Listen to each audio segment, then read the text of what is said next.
Tahimik na lumapit siya sa kinaroroonan nito. Mabuti naman na tapos ka na palang maligo, sir.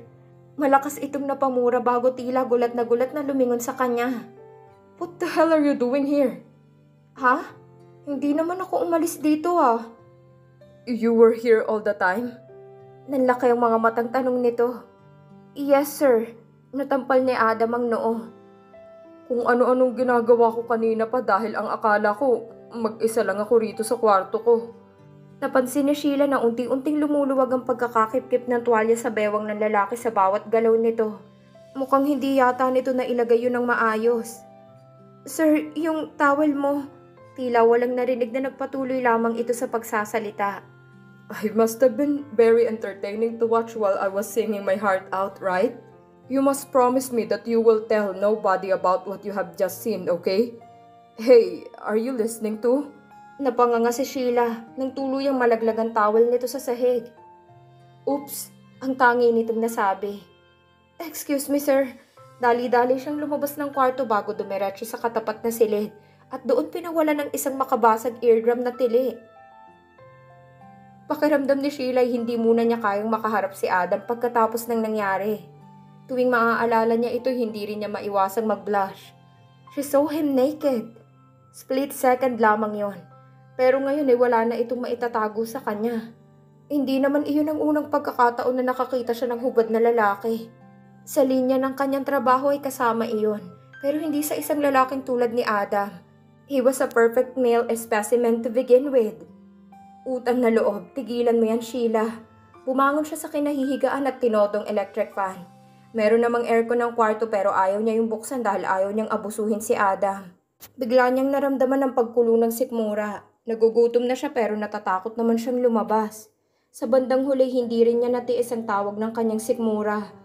Hindi niya alam kung sadyang pinaglalaruan ba siya ng tadhana dahil paglabas niya ng pinto ng kwarto ay palabas din si Adam sa kwarto nito. Kapwa sila natigilan nang makita ang isa't isa. Sir, hindi ko pa pala natatanggal yung pagkakabalot ng cast mo. Pinilit niyang umarte ng normal sa harap nito. Kahit pa nga nahihirapan pa rin siyang salubungin ang tingin ng amo. Oo nga pala. Anito sa kahinaplos ang batok. Napansin ni Sheila na tila ilang na ilam si Adam ng mga sandaling yon. At hindi niya maiwasan na maawa rito. Kung magtatrabaho at makakasama niyang lalaki ng ilang buwan sa iisang bahay, ay hindi sila pwedeng maging ganoon sa isa't isa. Ngumiti siya. Tara sir, at tatanggalin ko na yan. Tumango lamang si Adam at magkasama silang pumasok sa silid nito. Tahimik niyang tinanggal ang duct tape na ipinambalot sa cast. Paminsan-minsan ay napapakislot ito. Masakit ba, sir? Sabihin mo lang kung nasasaktan ka ha? Hindi naman. Matipid nitong tugon. Bale, ganitong gagawin natin tuwing maliligo ka, sir. Kaunting tiis lang. Seems like a tedious task. You'll get used to it. Nagpatuloy si Sheila sa ginagawa hanggang sa matanggal na niyang plastic wrapper at towel na ipinambalot sa cast. Ayan, tapos na sir. Isang matipid na ngiti ang sumungaw sa mga labi nito habang pinagmamasdan ng braso. It's good as new. Nakangiting tumango si Sheila bago sinamsam ang kanyang mga gamit. Sige sir, lalabas na ako. Sheila. Sir? About what happened a while ago. Panimula ni Adam at muli ay tila hiyang-hiya na naman ito sa nangyari. I didn't do it on purpose. Halos pabulong na wika nito. Nanatili lamang na nakatitig si Sheila sa amo dahil hindi niya alam kung ano ang dapat niyang isagot. You have to believe me. Pangungumbinsi pa nito. Alam ko, aksidente lang yung nangyari. Sa sinabi niyang yun ay tila nakahinga ng maluwag ang amo. Mabuti naman. Ayoko kasing may maisip kang masama tungkol sa akin. At baka makasama yun sa reputasyon ko. I don't want my fans to think of me that way. Tumikhim ito at saka ngumiti. But anyway, thank you. Natulala siya sa paraan ng pagkakangiti nito. Ibang-iba iyon sa mga nakita niya ng ngiti mula rito. Wala iyong bahid ng kapilyuhan at kalokohan. It was a genuine, sincere smile. Kumurap-kurap siya. But don't you think you're actually lucky to have seen me in my birthday suit? Any woman would have killed to be in your position. You know. Parang bulang naglaho ang kaninang genuine smile ni Adam at napalitan na naman yun ng kalokohan. Sige sir, lalabas na ako at kakain na rin. Ikaw rin at mukhang nalipasan ka na ng gutom. Dugtong pa niya sa isip bago naiilang na lumabas ng kwarto nito. Ano nga uli ang pangalan ng bago mong amo? Tinitigan muna ni Sheila ang kaibigan na si Isabel. Linggo ng araw na yun at nagdesisyon siyang dalawin ang kaibigan sa dati nilang nirerentahang kwarto. Adam Ian Bautista. Mahina niyang tugon. Nanlaki ang mga mata ng kaibigan. Mukhang kilala yata nitong lalaki. Adam Ian Bautista? Di naman siguro yan yung basketball player, di ba? Napabuntong hininga siya. Siguradong hindi na siya nito tatantanan pagkatapos niyon. Siya nga. Nanlaki ang mga mata ni Isabel. At ilang beses na bumukas sara ang bibig nito. Maldita ka? Bakit ngayon mo lang sinabi sa akin na si Adam ang inaalagaan mo ngayon? Nagkibit siya ng mga balikat. Hindi naman big deal yun eh. Malay ko ba na interesado kang malaman ng tungkol doon? Sinong hindi magiging interesado sa napakayami na si Adam? Pero oo nga pala at nagka-injury siya noong huling laro niya, di ba? Kumusta na siya ngayon? Hindi makapaniwala siya Sheila sa ipinapakita nitong concern na animoy personal nitong kilalang binata. Okay naman siya. Walang kagana-gana niyang sagot. Hindi ko akalain na isa ka pala sa mga fans ni Adam. Oo naman, ang gwapo-gwapo kaya niya at ang galing-galing pa niya maglaro ng basketball. Pinaikot ni Sheila ang kanyang mga mata. Hayan, kaya bilib na bilib si Adam sa sarili niya dahil sa mga babaeng katulad mo. Na kung purihin siya ay akala mo kung sino siyang God's gift to woman. Grabe, nakakainggit ka naman Sheila. Pwede mo ba akong ihingi ng picture at autograph sa kanya? O mas maganda siguro kung isama mo na lang ako para makapagpa-selfie ako sa kanya. Pwede ba yun? Ano ka ba? Baka matanggal pa ako sa trabaho ko dahil sa gusto mong gawin. Napalabi ito. Kainis naman. Napabuntong hininga siya. Ihihingi na lang kita ng picture na may autograph niya. Okay na ba yon? Yes! Bigla siyang niyakap ni Isabel. Thank you sis! Sana one of these days magkita kami in person. Malay mo naman, huwag kang mag-alala at titingnan ko ang magagawa ko. Alam mo ba na si Arian Vasquez palang girlfriend ni Adam? Halos lumuwa ang mga mata ng kaibigan sa narinig. Totoo? Paano mo nalaman? Nakita ko. Tumikhim siya at agad ng init ang kanyang mukha nang muling maalalang eksenang yun. Dumalaw si Arian kay Adam kailan lang. Mukhang anumang sandali hihimatayin ang kaibigan dahil sa narinig. Isabel, ano ka ba? Umayos ka nga. Oh my gosh, nakita mo na rin si Arian in person? Grabe ka talaga. Nakakainggit ka naman Sheila. Sa ilang oras na magkasama sila, wala na itong ginawa kundi usisain siya at kulitin tungkol kina Adam at Arian. Bago umalis ay binigyan pa siya nito ng poster ni Adam at ang DVD naman ng isa sa pelikula ni Arian na gusto nitong mapapirmahan sa dalawa. Sheila, wag mong kakalimutan na papirmahan ng mga yan kina Adam at Arian ha? Tatanawin kong malaking utang na loob pag nagawa mo yun. OA ka na ha? Nakairap na wika niya bago isinilid ang mga yun sa kanyang bag. Sige na at aalis na ako. Kumusta mo na lang ako kay Charlie. Ingat ka. Halagaan mo mabuti si Adam para sa akin ha? Oo na. Malakas ka sa akin eh. Aniya bago pinaikot ang mga mata. San ka nang galing? Kanina pa kita hinahanap. Wow, mukhang na-miss mo naman ako masyado sir. Pinili ni Sheila na manatiling mahinahon sa kabila ng nakasimangot na mukha ni Adam. Bakit? May nangyari ba, sir? Wala si Nanay Flor at Mang Berto. Sunday kasi ngayon at day off namin, sir. Idiniin niya ang salitang namin. Paano naman ako? May day off ba tong cast ko? Kanina pa ako nahihirapan dahil nangangati ako. Pasensya na, sir. Sandali lang at ibababa ko lang tong gamit ko sa kwarto. Ilang sandali pa'y pumasok na si Sheila sa kwarto ng amo. Prenteng-prenteng binata sa pagkakahiga sa kama, habang may hawak itong mini version ng basketball bilang stress ball.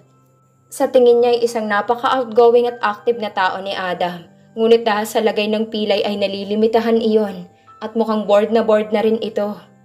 Sir Adam, pagtawag niya ng atensyon ng lalaki, nag-angat ito ng paningin.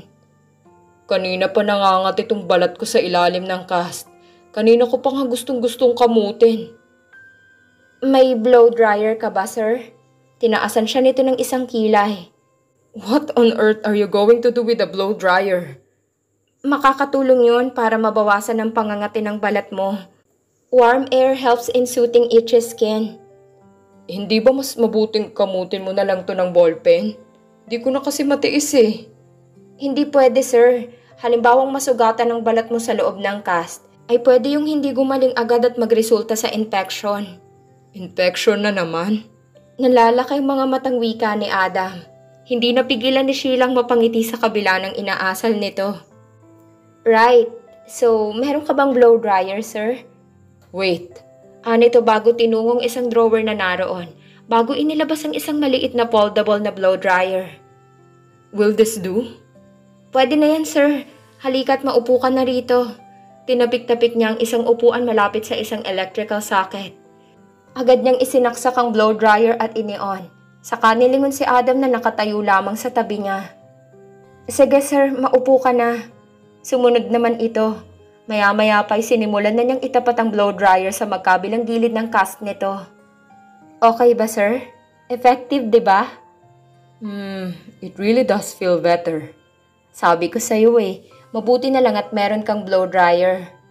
Di ko naman ginagamit yan eh. Ha? Yang blow dryer, binigay lang yan sa akin. Nangihinayang naman ako na itapon kaya itinago ko na lang. Napangisi siya. Defensive ka naman masyado, sir. Hindi naman ako humihingi ng explanation. Just saying. Nagkibit ito ng balikat.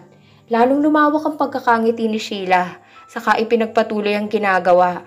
Okay na, nawala na yung pangangati. Maya-maya pa ay wika ni Adam. Niligpit muna niyang blow dryer bago nagpaalam. Hey! Narinig niyang sabi nito nang nasa pinto na siya. Bakit, sir? Maagang umalis si Nanay Flor kaninang tanghali. At naubos ko na yung niluto niya kanina para sa tanghalian ko. Ang tanging naging tugon niya. I haven't had my dinner yet, so can you fix me something to eat? Nito na nilakipan pa ng isang matamis na ngiti. At saka tila nagpapapungay pa ng mga mata. Please? Ang feeling talaga ng lalaking to. Akala mo naman madadaan niya ako sa pagpapakyut niya. Naiiling na niya sa sarili. Sige, sige. Palabas na si Sheila sa kwarto ni Adam at dumiretso siya sa kusina at agad tinungo ang refrigerator. Marami namang laman yon kaya mukhang hindi naman siya mahihirapan na magluto. Nagsimula na siyang maghiwa ng bawang at sibuyas. Marunong ka bang magluto? Napaigtad si Sheila sa kinauupuan nang biglang pumasok sa kusina si Adam. Marunong naman kahit papano. Anong lulutuin mo? Tanong nito, saka naupo sa isang bar stool na naroon. Chicken adobo, kumakain ka ba nun? Tumawa ito ng mahina. Wala pa yata akong nakikilalang Pilipino na hindi kumakain ng adobo. Sa bagay, nangingiting pagsang-ayon niya, saka ipinagpatuloy ang ginagawa, habang tahimik naman ang binata sa paglalaro sa latest model ng iPad na nakikita lang niya sa mga malls na pagkakamahal-mahal ng presyo.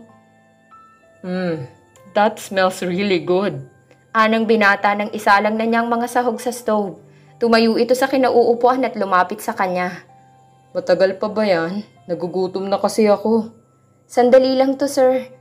Bakit hindi ka muna pumunta sa kwarto mo at tatawagin na lang kita pag naluto ko na to? Ang totoo ay naiilang siya dahil napakalapit nito sa kanya at nahihiya siya dahil malamang amoy bawang pa siya at nagsisimula na siyang pagpawisan. Ayoko nga. Dito lang ako. Nakangiting sagot nito. I like watching women when they cook. It's fascinating to watch. Nag-init ang mga pisngi niya sa sinabi ni Adam. Dalangin niya na sana'y hindi yun mahalata ng lalaki at wala sa sariling ipinunas ang manggas ng t-shirt sa pawisan niyang muka. Kahit nung bata pa ako, palagi akong nakabantay kay mama kapag nagluluto siya. At syempre akong unang tumitikim at nakakakain. I always get the best part of the meal and because of that, my sisters always gets mad at me. Nakakahawa ang paraan ng pagngiti ni Adam. At hindi maiwasan ni Sheila na mag-imagine kung gaano kaya ito kapilyo at kakulit noong bata pa. Sigurado siyang sakit sa ulong isang tulad ni Adam. Katulad ng kapag nagluto ng spaghetti ang mama mo, ay halos nauubos mo na ang hotdog at cheese bago yun maihain sa dining table nyo? Tumawa ito. Tama, ganun na ganun nga. Siguro ganun ka rin nung bata ka pa, no? Medyo. Ilan ba kayong magkakapatid, Sheila? Bahagya siyang nagulat sa personal na tanong nito. Bakit tila nagka-interes ito sa buhay niya? 3 at bunso ako. Meron akong kuya at ate. Ang mga magulang mo? Matagal nang wala si Papa. Wala pa yata akong 2 years old, wala na siya. Ang mama ko naman nasa probinsya namin sa Nueva Ecija. Elementary school teacher naman siya. Pareho pala tayo. Tumangutang ang ani ni Adam. Saka bumuntong hininga. Ang hirap, no? Ang alin? Losing a loved one. Seryoso ang anyong wika nito. Isa iyon sa bibihirang pagkakataon na nakita niyang seryoso si Adam. Batang-bata pa siya noong pumanaw ang kanyang ama, kaya naman wala siyang alaala nito. Tanging sa pictures lamang niya ito nasilayan. Sinikap naman ang kanyang ina na punan ng kawalan niya ng isang ama. Pero kahit ganoon, ay madalas pa rin hinahanap ni Sheila ang pag-aalaga ng kanyang tatay. She will give anything just to see and hug him even for just a little while. Sobra. Matipid niyang sagot. Ilang sandali pang nanatiling nakatulala sa kawalan si Adam bago bumuntong hiningat sa ngumiti. Luto na ba yan? Malapit na. Sige, maupo ka na at ipaghahain na kita, sir. Tahimik na sumunod lamang ito at ilang minuto pa'y inilapag na niyang pinaghirapang adobo sa harap nito. Mas masarap yan kaysa sa itsura niyan, sir. Pasensya na't hindi na ako nag-effort sa presentation. Nagmamadaling na kasi ako. Nahihiyang paliwanag niya. Ayos lang. Ani Adam, saka kinuhang kutsara at tinikman iyon. Masarap nga. Nakahinga siya ng maluwag. Mabuti naman at nagustuhan mo. Halika at saluhan mo akong kumain. Umiling siya. Kumain na ako kanina, sir. Are you rejecting my offer? Tila hindi makapaniwalang tanong nito. Ayaw mo ba na kasama akong kumain? Sa reaksyon nito'y mukhang hindi ito sanay na tinatanggihan. Sige na nga. Kumuha siya ng plato at ng kutsara at tinidor. Kaunti lang ang calories ng chicken na to at brown rice ang ginagamit namin dito sa bahay. It's rich in fiber so you don't have to worry about gaining weight. That is the least of my concern. Wala akong pakailam kung tumaba man ako. Tinaasan siya nito ng isang kilay. Hindi naman ako showbiz na tao. Wala namang pakailam ang ibang tao kung 36, 24, and 36 man ang vital statistics ko. Hindi naman ikaka-asenso ng Pilipinas yun. Ang lakas ng naging tawa nito. You're incredibly funny. Anong nakakatawa sa sinabi ko? Nothing. Ani ni Adam bago muling natawa. Kumunot ang noon ni Sheila at napailing na lamang bago dumulog sa mesa at nagsimulang kumain. Kumain ka ng madami. Honestly, I think putting a little more weight would still look good on you. Napangiti siya. Hindi siya makapaniwala na kasalo niya sa hapunan si Adam at pinapayuhan pa siya tungkol sa kanyang timbang. Kakaiba talagang lalaking ito. Minsan ay talagang nakakainis at nakakapikon. Pero minsan naman madali itong pakisamahan. Minsan pa nga ay may pagka-sweet pa ito. Mukhang naiintindihan na niya kung saan nanggagaling ang kakaibang charm ni Adam na kinahuhumalingan ng kababaihan. Tahimik silang kumain nang biglang mag-ring ang cellphone ni Adam. Hello? Biglang nagliwanag ang mukha nito. Babe, how are you? Sandali itong tumahimik at nakinig sa kabilang linya. Excuse me. Ani tumaya-maya, saka tumayo at lumayo sa kanya. Ipinagpatuloy lamang ni Sheila ang pagkain kahit pa nga curious din siya sa pinag-uusapan ng dalawa. Wala pang minuto ay bumalik na ito sa mesa. Aryan is asking me out for dinner. Talaga, sir? Nakangiting Aniya kahit pa nga hindi niya maiwasan ng makaramdam ng kaunting pagkadismaya sa sinabi nito. Okay lang ba kung maiwan kang mag-isa dito sa bahay? Mamaya rin naman ay uuwi na sina Nanay Flor at Mang Berto kaya... Sir, nangingiting awat niya. Okay lang ako. Sige na't mag-prepare ka na sa date mo. Babalutan ko na ba ang cast mo para makaligo ka na? Pero sayang naman tong niluto mo. Walang ano-ano'y muli itong naupot muling nagsimulang kumain. I can't leave you like this. Hindi gawain ng isang gentleman na maiwan ng isang babae sa gitna ng pagkain nila. Lalo na kapag ipinagluto siya nito, hindi ba? Ilang sandaling napamata lang si Sheila sa lalaki bago wala sa sariling natutop ang kanyang dibdib. Sa ipinapakita nito'y delikadong puso niya. There, I'm done. Ang dami kong nakain. Salamat at ipinagluto mo ko. Uminom si Adam ng tubig at hinaplos ang tiyan nito. Ilang sit-ups at crunches kaya ang kailangan kong gawin para ma-burn ko ang lahat ng kinain ko ngayong gabi. Kailangan kong ma-maintain tong 6-pack abs ko kahit anong mangyari. Nakagat ni Sheila ang ibabang labi. Hindi siya pwedeng magkagusto rito. Adam Ayan Bautista was just beyond her reach. Isa pa'y ayaw niya sa mga lalaking ubod ng yabang, bilib na bilib sa sarili, at may pagka-vain pa. Siguro'y natutuwa lang siya sa ipinapakita nito. At hindi niya iyon dapat bigyan ng mas malalim na kahulugan. Any woman would get flattered to be treated nicely by a guy like him. Kahit pa nga malamang ay natural lang talaga sa lalaki ang ikinikilos nito. At hindi naiisip ang matinding epekto na yun sa isang babae. Isa pa ay si Arian Vasquez ang girlfriend nito. Tama, lilipas din ang nararamdaman niyang yun.